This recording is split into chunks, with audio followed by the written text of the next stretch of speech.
essência das coisas diretamente. Quando você está, por exemplo, em frente a uma obra de arte que é bem universal, né? Você está lá e vê, nossa, isso é bonito. E não tem como, assim, você falar que não é bonito, ou também não é preciso explicar como isso te tocou e tudo mais. Está ali, você viu, é uma verdade, vamos assim dizer. Uhum, sim, muito bacana. Ângelo, você acha que viver o Zen no dia a dia ajuda nesse nosso contexto, nesse ano que foi complicado para tanta gente, né? Como que o Zen, a filosofia Zen pode ajudar nessa realidade? Bom, tem de várias maneiras, eu acho. Uma delas é de buscar a essência das coisas, né? Quando a gente está vivendo esse momento de crise, é geralmente um momento em que a gente tem que revisar tudo o que a gente tem, não só de coisas externas, mas as coisas internas também, a forma de pensar, a forma de sentir as coisas, e ver o que está em excesso, ou o que precisa de ser renovado, vamos assim dizer. Às vezes você tinha vamos dizer, um apego a um certo tipo de vida que nem precisa ser uma vida prazerosa, mas era aquele mundinho ali que você sabia como funcionava e quando tinha certo problema você já tinha a solução e não era a solução assim da causa mesmo, mas dava para tocar para diante, né? Então você tem que dar uma renascida, né? A outra coisa que o espírito do Zen, que é muito bacana também, em relação também às essências. Uma vez que você percebe o que é essencial, para que você vai ficar gastando tanto tempo, energia com coisas superficiais, né? A gente, né, vivendo assim nessa vida também com redes sociais e tudo mais, né? A gente está em contato sempre com um monte de coisas assim estimulantes, né? E muitas têm o seu valor, sem negar esse valor, às vezes elas não são exatamente aquilo que eu preciso naquele momento, né? Então, você ficar fazendo, vamos dizer assim, uma lista muito grande de coisas para fazer, é, pode não ser muito bom. Assim, você pode estar sobrecarregando ou colocando demais assim a sua atenção para fora, né? Se colocando dependente. Eu tenho que fazer esse monte de coisas aqui porque senão eu não vou ser feliz, né? Que no final das contas se resume a isso, né? Então, para dar um exemplo assim com uma historinha, se eu gostaria muito de tomar um chá preto, igual eu tomei certa vez, que foi feito assim com ervas mesmo, não era de saquinho, e aí tinha o bule próprio para se colocar, a água, a gente colocava lá a medida com a colher especial, e aí marcava no cronômetro X minutos, e aí quando dava isso, antes de servir o chá, aquecia as xícaras com água quente, aí depois colocava o chá nas xícaras e aí comia com um biscoito, que era uma combinação maravilhosa, né? Ok, assim, tudo bem você tentar reproduzir isso ou, né, fazer, enfim, fazer isso novamente, mas às vezes você pode ficar quase tão feliz com um copo d'água, sabe? No final das contas, o que você tem é só sede, né? Sim. Então, a, simplificar as coisas, né, sempre é uma boa ideia. E o simplificar não significa ser uma coisa pobre. Às vezes até você precisa de, vamos dizer, inflar ou acrescentar, ter um monte de coisas para depois ir retirando o que não é tão necessário e chegar naquilo que é ah, o essencial, vamos assim dizer, né? A gente vê muito na arte esse aspecto, às vezes ele é incompreendido, né? Porque é aquele, aquela frase assim, isso daí até meu filho desenha, né? Não Sim. desenha. Não desenha, porque você precisa de... Bom, como o Picasso falou, eu demorei... bom, não lembro exatamente as palavras dele, mas a mensagem era essa. Ele falou assim, eu demorei vários anos para me tornar um pintor profissional. E demorei a vida inteira para pintar como uma criança. Muito bom, muito bom.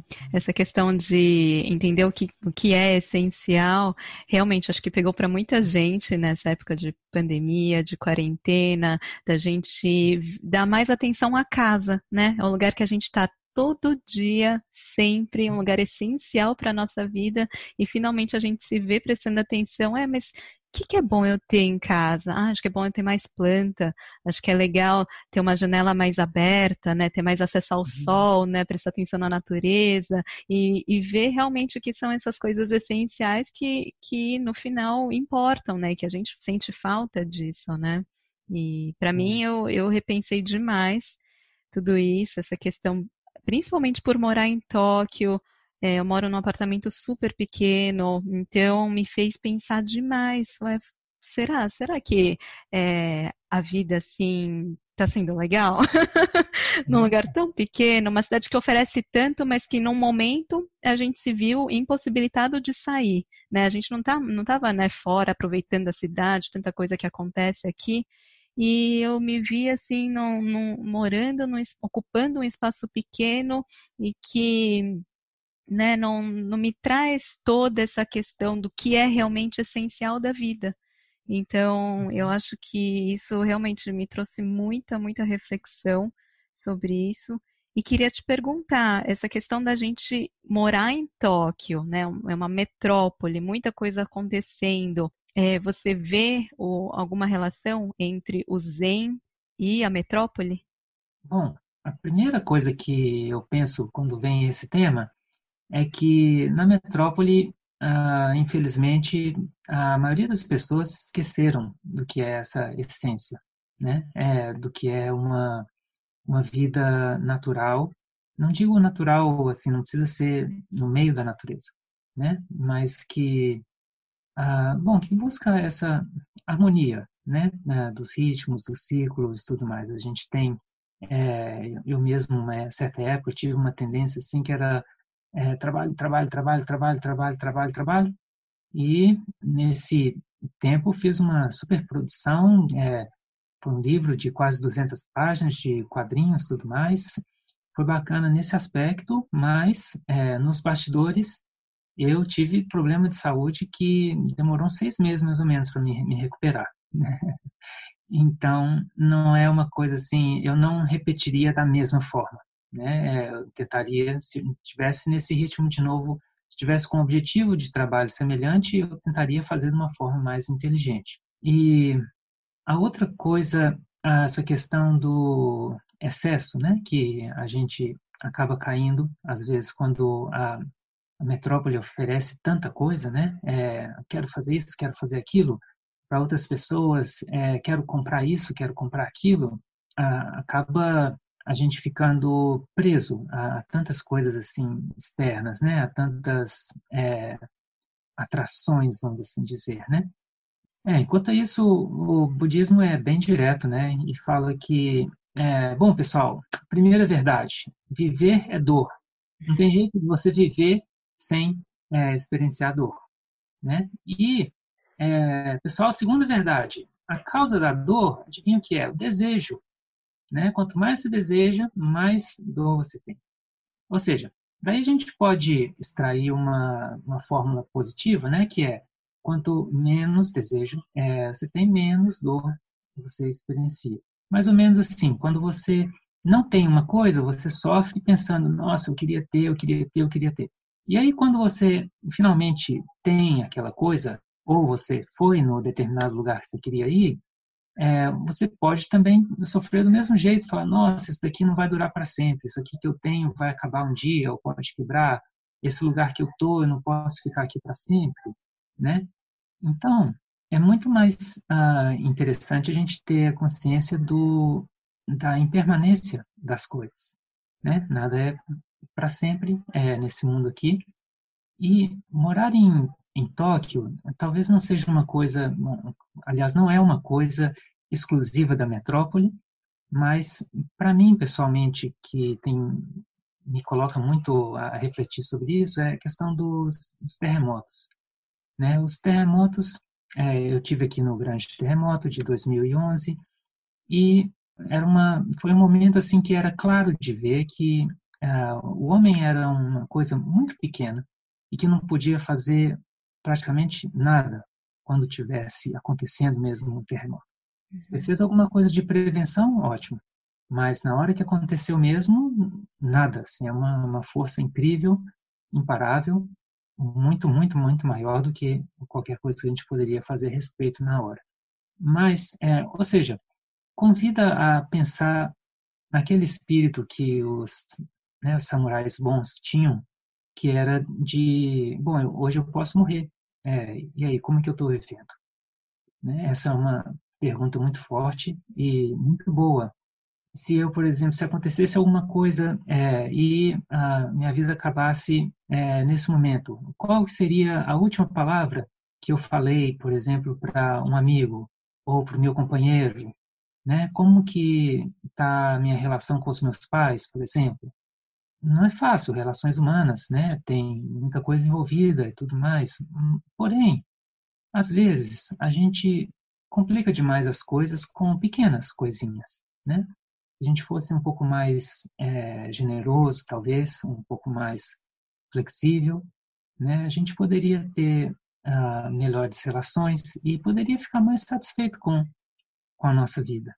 Na Roma Antiga, teve uma escola de filosofia que ela é muito, muito semelhante com o Zen. Assim, parece que foi alguém da Índia lá ensinou para eles e eles fizeram o seu modo romano. Mas o Marco Aurélio, que é um dos filósofos representantes do estoicismo, ele tem um livro que era de anotações para ele mesmo, não era a intenção de virar um livro, mas como é muito profundo, foi publicado e o começo dele é ele simplesmente lembrando de todas as pessoas que ele conhece ou que fizeram parte da vida dele e as virtudes dessas pessoas, o que ele aprendeu com essas pessoas, né? Então, falava assim, por exemplo, com fulano eu aprendi o valor da amizade e da lealdade, né? Ciclano me ensinou que é importante ser ponderado antes de fazer as coisas, jamais ser impulsivo, né? Então, se a gente fazer um esforço assim, né, pensar, poxa, será que eu estou vivendo a vida que eu gostaria de estar vivendo, né?